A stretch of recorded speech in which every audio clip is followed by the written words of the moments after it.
Inside the walls of the Biblioteca Vallicelliana, a 16th century library founded by St Philip Neri, an international conference organised by the University of Notre, Australia, explored the dialogue between St John Henry Newman and artificial intelligence ahead of his declaration as Doctor of the Church.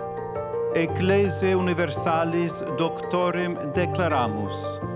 In an ever-evolving age of technology, there are many concerns about how the fast development of artificial intelligence is impacting future generations and whether it is replacing their skill of thinking for themselves, something that St John Henry Newman emphasised throughout his work.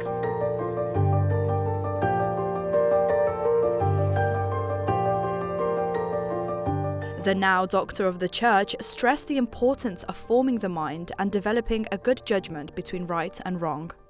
We need to be in dialogue because younger generations are using it much more, but they may not have the wisdom to discern how to use it well. And for that, I think older generations need to enter into it and take a dive in a sense, so that we can talk with one another and see how can we best use it. What has that student lost? A significant challenge that comes with the growing pace of AI is its effects on education. And many question how it can be assured that students today and in the future are obtaining their degrees honestly. Andrew Meszaros, who holds the St John Henry Newman Chair in Theology at the Angelicum, believes that this is a massive challenge. If we're satisfied with students creating a product, producing something like producing a finished essay or producing a poster or producing a video or something as a project, and they use AI to complete that project, then fair enough, it's a tool and it can be used in that way. But if we're not assessing the product, but if we're assessing the way they think, then I'm afraid that AI is actually an obstacle to assessing them correctly or assessing what they really truly know. AI has become inseparable to social media, guiding feeds, ads, interactions, and the way we connect, making these platforms very influential, especially on young minds. Australian Ambassador to the Holy See, Keith Pitt, explains the introduction of a new Australian law which prohibits anyone under the age of 16 accessing social media. Well, it's been coming for some time and mostly will be in force in December of this year, 2025.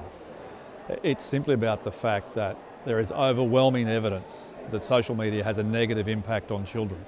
And so Australia has put forward laws and regulations that require the platform providers to ensure their users are over the age of 16.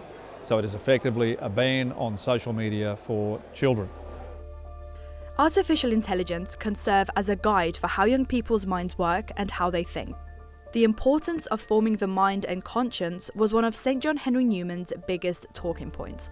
If he were alive today, would he be a supporter of AI? I think like any technology, I think John Henry Newman would be curious and he would explore it and he might even use it and he might even use it to great effect.